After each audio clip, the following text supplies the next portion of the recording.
실시간으로 문자 보내주셨네요. 읽어드릴게요. 8년 전 악재로 주저앉은 애경산업 어떻게 해야 될까요? 고민하셨고요. 대우부품 그리고 상하프론테크 들어왔네요. 그리고 안녕하세요. 대한항공 진단 꼭 부탁드립니다. 코스모 화학도 들어왔고 한국화본 계속 내리기만 하는데 매도 시점인가요? 눈물 나요. 자, 뭐 일단은 우리 상하프론테크 그러면 AS를 잠깐 한번 하고 넘어가도록 하겠습니다. 좋습니다. 상하프론테크 15,700원에 비중 20% 수익 중이신데 매도할까? 이제 끊고 가야 되나 고민을 하고 계십니다. 네. 자, 이분은 방송을 조금 더 유심히 보셔야 됩니다. 제가 이 상하프론테크가 얘기를 할 때 여기 17,600원 요 자리를 정말로 꼭 기억을 해야 된다. 일단은 17,600원까지 간다. 오늘 딱 17,600원 찍고 지금 내려오는 거예요. 지금 보면 가격대가 17,500원. 딱. 네? 요 정도 되면 한 95점 된다고 봐주세요. 자, 근데 우리가 여기서 한번 보셔야 되는 것이 결국에는 지금 자리에서 보면 소문에 사서 뉴스에 팔아라는 내용이 있거든요. 그러면 지금 오늘 모든 이슈가 수소차에 맞춰져 있고 어제 심지어 KBS라든지 또는 뭐 다른 방송사에 있어서 네. 계속적으로 이런 수소차 관련해가지고 거기에 대한 문제점은 없나? 아니면 우리가 여기에 대해서 어떤 식으로 발전해 나갈 것인가라는 얘기가 계속적으로 나오고 있단 말이에요. 그럼 이런 포커스가 맞춰졌을 때는 분명히 차익 실현 매물이 작용할 수밖에 없습니다. 그래서 저는 혹시나 아직까지 보유하고 계신 분들 많으실 텐데 일단은 장기적인 관점으로 보시는 게 아니고 단기적으로 보시는 분들은 오늘이나 월요일 날은 꼭 정리를 해주시는 게 맞으세요. 그래서 일단은 한번 끊고 어느 정도의 이익 실현을 하시고 나머지 물량에 대해서 가지고 가시는 전략이 필요하다는 말씀까지 드리도록 하겠고 그래서 이 상하프론테크는 요 17,500원짜리가 목표가였고요. 그래서 지금 자리에서는 일정 부분 이익 실현하고 난 다음에 다른 부분으로 다시 한번 더 매매를 해보시는 전략이나 아니면 좀 더 중장기로 가져가신 전략으로 말씀드리도록 하겠습니다. 정리기간이라고 말씀을 해주시네요. 참고 바라고요. 다음 두 번째 종목도 함께 살펴보겠습니다. 기아자동차 수익 중인데 어찌해야 될지요. 오늘 수익 들어오는 종목 많이 들어와서 참 저도 기분 좋습니다. 삼성 엔지니어링 스마트 팩토리 대장주 종목 좀 찍어달라고 조금만 더 기다려주실래요? 네. 그리고 또 대우 부품 좀 더 내려볼게요. 평화산업을 지금이라도 매수해야 될까? 매수 타이밍 고민을 하고 계신 분. 한국화본, 제중 코스메틱도 자, 뭐 위로 있습니다. 잠깐만 좀 올려볼까요, 우리? 그럴까요? 같이. 올려보겠습니다. 네네. 위로 좀. 자, 잘 안 올라가네요, 올려보겠습니다. 이게. 네. 어떤 종목이야? 시청자들이 손으로 이렇게 하면 정말 손으로 되고 있는지 알아요. 네. 우리 이거 손으로 되는 건 아닙니다, 여러분. 합을 오해하지 맞추고 마세요. 있는 거예요. 예, 어떤 종목이에요? 그럼? 자, 그러면 오늘 우리 기아자동차 한번 같이 볼까요?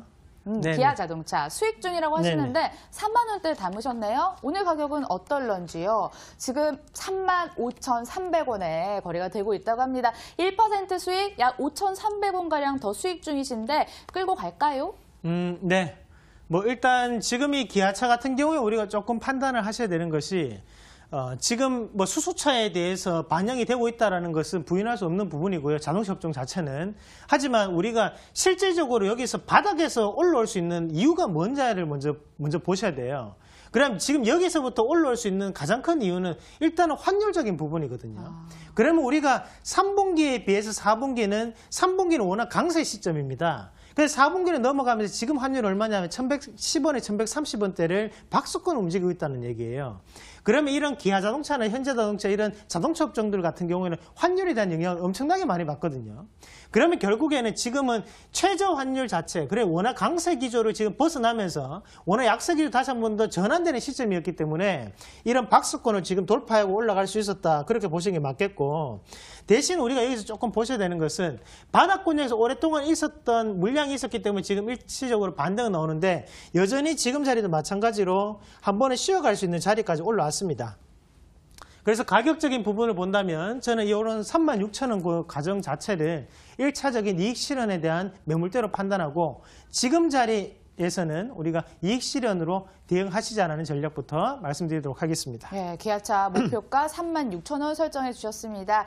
계속 실시간으로 문자 보내주시고 계시는데요. 어떤 종목 들어왔을까요? 코스모화 그 사이에 들어왔습니다. 진단 부탁드린다고 아모레퍼시픽 계속 내리는데 추가 매수할까요? 요거 한번 같이 보죠. 예, 네. 물타기 고민을 하고 계신 네네. 것 같습니다. 18만 9천 원대, 비중 30%, 아모레퍼시픽 지금 17만 원대 거래되고 있다고 합니다. 손실 중이네요. 네, 맞습니다. 일단은 화면 같이 보시면 일단 단기적으로 21만 원, 22만 원대 가격대까지 올라왔다라고 좀 보셔야 되고 파동적으로는 일단은 어느 정도 올라왔습니다. 그리고 지금 조정 과정인데 이 화장품 이런 업종 자체가 지금 조금 문제가 생겼는 게 실적에 대한 문제가 아니에요, 사실. 중국발 악재인가? 네, 맞습니다.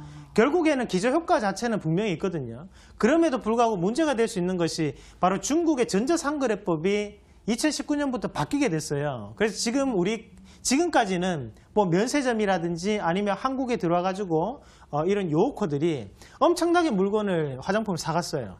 그것을 자기가 다 쓰느냐? 아니거든요. 그래가지고 다시 팝니다. 재판매를 한다는 말이에요. 중국 내에 가서. 근데 이 부분에 대해서 전자상거래법이 중국 내에서 바뀌면서 그렇게 하는 사람들 다 사업자 등록하고 지금은 납세를 해라. 이렇게 돼버리니까 지금 이 사람들이 이제 활동을 못하고 심지어 인터넷상에서는 그림으로 그려가지고 판매하는 사람까지 있어요. 그렇게 되는 상황이거든요. 그러면서 일시적으로 지금 문제가 좀 생겼다고 보시는 게 맞습니다. 다만 이런 악재 자체를 단기적으로 볼 것이냐 장기적으로 볼 것이냐 결국에는 이런 악재는 저는 단기적인 악재라고 보거든요. 긴 시간을 가지고 우리가 본다면 좀 더 중국에 대한 위탁 판매에 대한 부분으로 그런 결론이 나타날 수 있을 확률이 대단히 높고요. 그런 부분에서는 지금 자리에서는 조금 빠지는 것은 이 정도까지는 좀 빠질 수 있을 것 같아요. 그 가격대 자체는 한 16만 원대까지는 하락할 수 있고 만약에 이 16만 원대가 이탈이 되지 않는다면 추가적인 상승도 가능하다라는 의견까지 드리도록 하겠습니다. 다음 문자도 함께 살펴보겠습니다. 함께 보시면요. HLB 파워 진단 꼭 부탁드립니다. 롯데케미칼 대단히 감사합니다. 코스모화학 다시 한번 코오롱 또 손절해야 될까요? CJ제일제당 5번은 보낸 것 같아요. 꼭 좀 부탁드린다고. 보죠. 네, 네네. CJ제일제당 네. 제당 34만 5천 원대. 비중은 안 써주셨고요. 지금 가격대 33만 9천 원. 조금 손실 중이세요? 네.